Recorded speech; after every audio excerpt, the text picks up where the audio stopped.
Hello everyone, and I'm Ruth here again. I can bring you a video about the behaviours of the fish in my tank.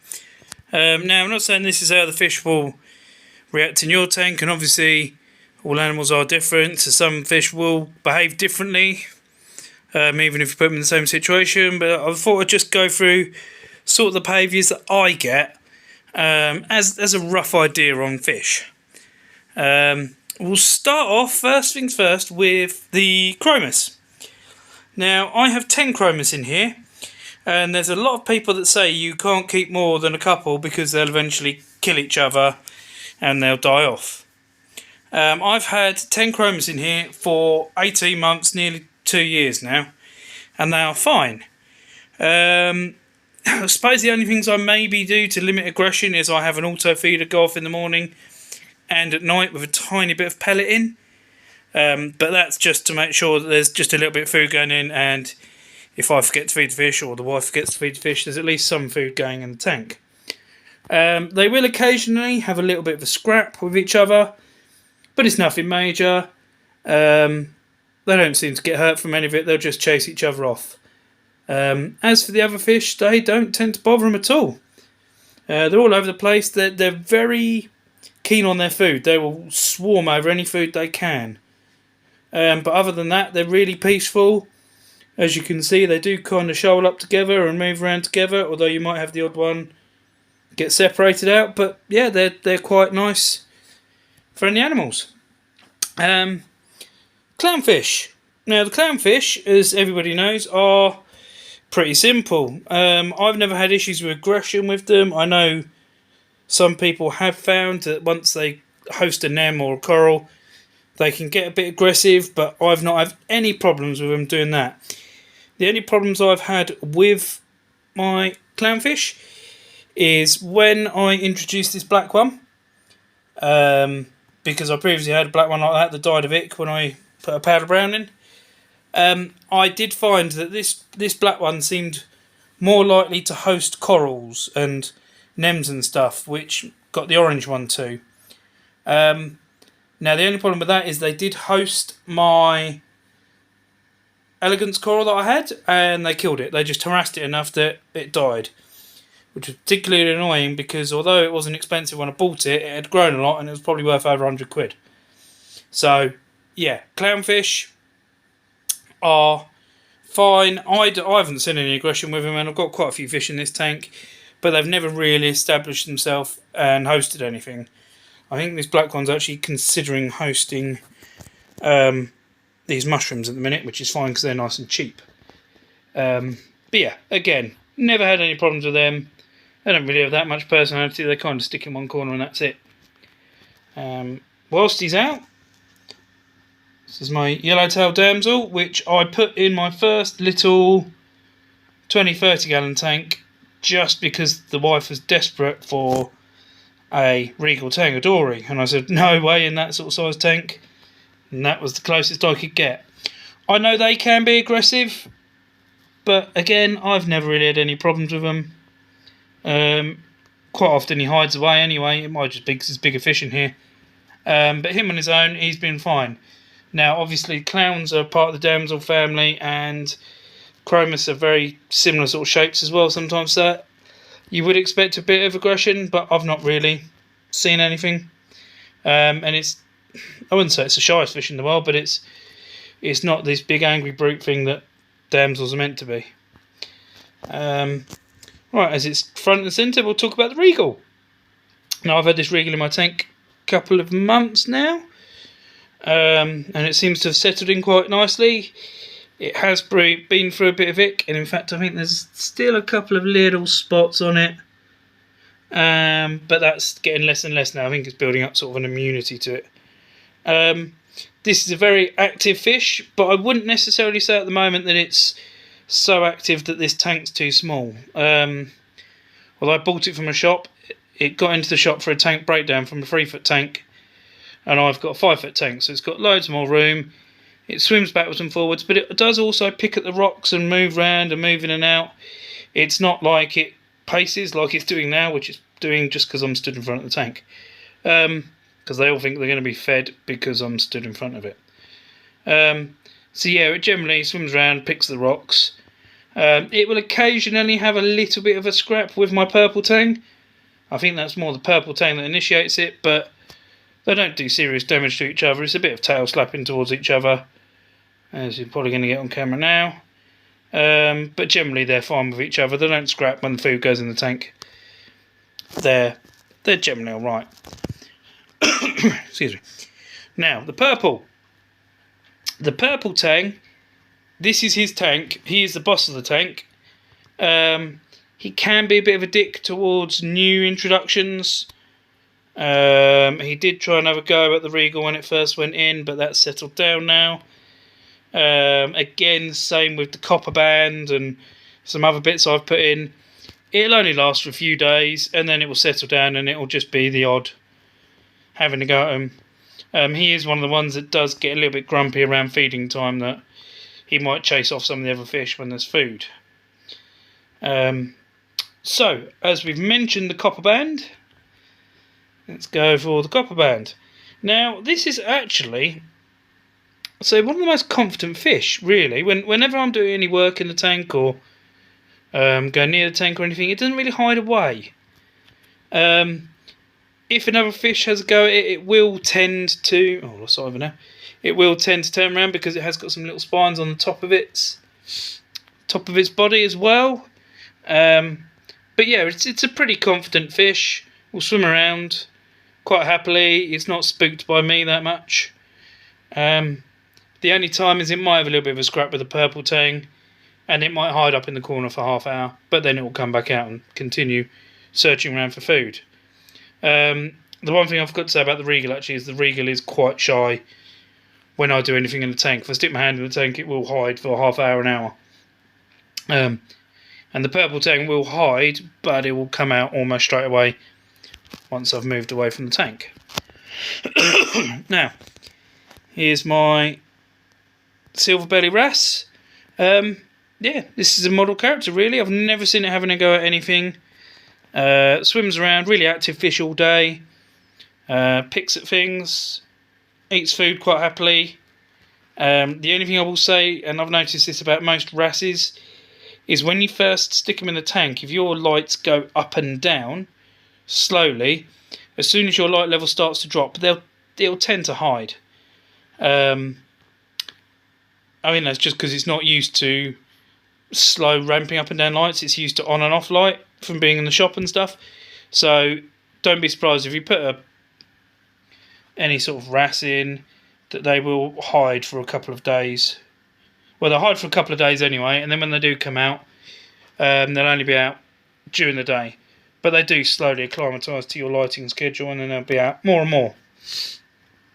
Although it doesn't eat bristle worms, I don't think we've got any other pests or flatworms in the tank, so not that I know of anyway. So I think it seems to do its job of keeping those other pests out of the way. What else have we got? Right, we've got this suntail goby, which that's pretty much all it does all day, every day. It'll find a place, it'll sit down.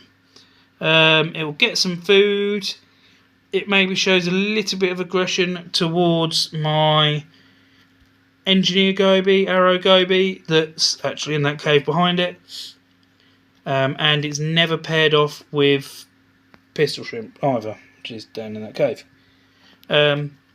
It's not too scared by me putting my hand in the tank. It'll hide under a rock, but it won't wedge itself right out of the way where you won't see it for days. It'll hide away, and then it'll come back out as soon as you're done doing stuff as well.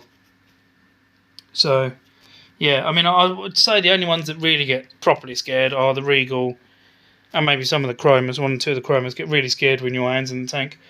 Otherwise, they all pretty much get used to it if you're doing maintenance and stuff, which obviously I need to be doing. Now, I don't think we'll get them on camera. I can try and press the auto feeder. Chuck some food in the tank, which you can then see the behaviour of as soon as I notice the pellets going in.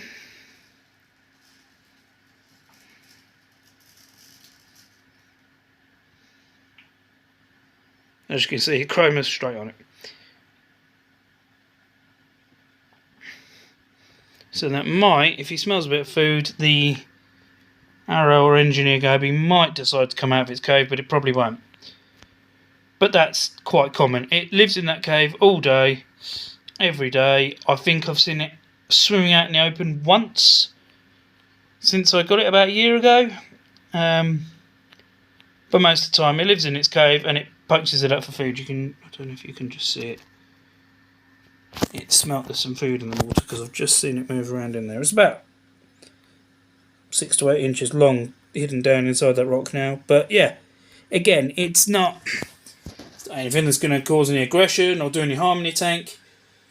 And if you want something eel-like, but it will be safe with the rest of the animals, then it's probably not a bad shout. I don't know if it hides any more when I stick my hand in, because it's always hidden most of the time anyway. Sometimes in the evening, getting on towards feeding time, you will maybe see it sort of have its head at the opening for a while. And generally about feeding, I've put my feeding hatch up on the top in this corner.